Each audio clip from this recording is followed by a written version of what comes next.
Dolf van den Brink joins us, the CEO of Heineken and a founding member of the CNBC ESG Council. So thank you for that, Dolf, and good to see you. Obviously, the numbers here are better than the expectations, but no doubt the market will be looking at the guidance. Can you just unravel that for us in a bit more detail? What is it that makes you think it'll be challenged to hit the margin target going forward? Very good. Hey, good morning, Jeff, and thanks for having us again. First of all, we're very happy and pleased by last year's results, as you shared. Volumes up on the beer side, almost 5%, revenue up 12%. Our operating profit bounced back to 44%. We're very happy to see that it's really our premium beer portfolio that's leading the charge, up 10%, brand Heineken up 17%. And then profit also really helped by our cost program, where we delivered 1.3 billion in savings. So all around, from top line to bottom line, very happy to see those results. Indeed, going forward, we actually are looking ahead to a year where the recovery of our volume and business continues. Last year, we were still impacted by COVID lockdown. Very happy last night in the Netherlands, the last lockdowns for the Ontrade business were being lifted. So we will benefit from that in the year to come. But then, like everybody else, we are faced by a very significant increase in our input cost, which leads to what we have called assertive pricing. You already saw that in the second half of last year, where our revenue per hectoliter was going up 11%. And that's a bit unprecedented. In my 24 years in the company, I've not seen that kind of pricing. And that makes us a bit cautious. For now, we see volume still very resilient, but we don't know to what extent that may be impacted over time as, consumer disposable incomes will get impacted. Yeah, I mean, it's very interesting in terms of that volume picture, that volumes did grow strongly everywhere except Asia. Any optimism that you might see the Asian numbers start to reflect that broader pickup globally? Yeah, I think Asia back in 2020 was the least affected region. Last year, particularly over the summer and the second half of the year, we faced a big impact on the Asia business, particularly in critical markets like Vietnam and Cambodia for us. Luckily, we have seen a sequential improvement. January was a good solid month. So we do actually expect the Asia Pacific business to start to come back, as I think we shared in the press release. Good morning, Juliana here. What are you projecting in terms of price mix for the year ahead? Well, I don't think we are guiding on a specific number. Look at last year, we had 8.4% price increase across the year, 11%, as I mentioned, in the second half.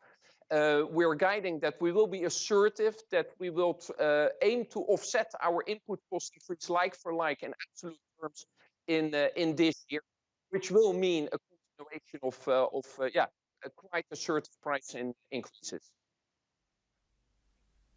And if you can expand a little bit on the supply chain pressures that may come to a head this year, you clearly cite that as a potential significant impact on your results in 2022.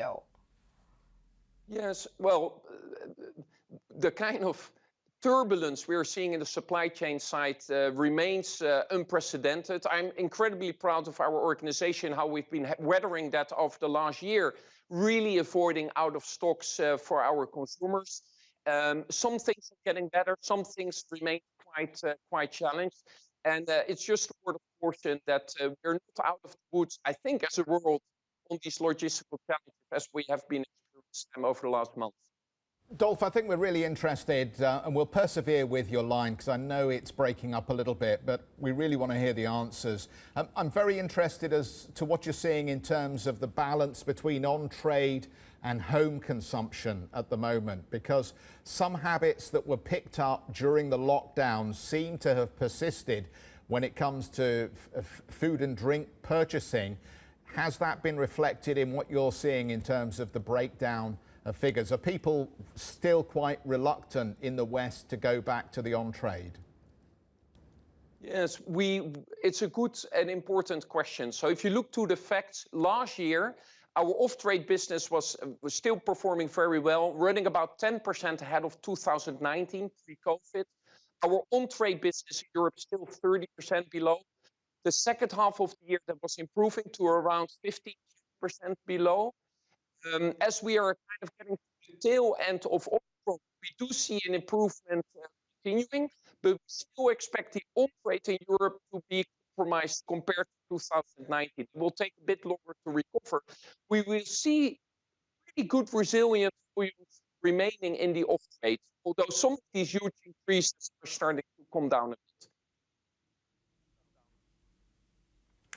Lastly, looking ahead in terms of the future of the drinks industry, you have made clear that there is a growing market for low and no alcohol beverages. I wonder how the momentum is shaping up at this stage, and whether you think that there is still a lot more growth and momentum behind this segment. No, fantastic. Yeah, this is something that we're quite passionate about. Heineken 0.0 is the largest alcohol-free beer brand on the planet. It grew another 30% last year.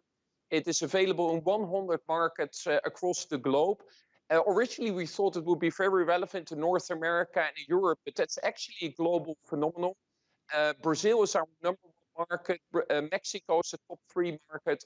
And we think there are still early days in a long growth trajectory for alcohol-free beers as they become more and more socially acceptable.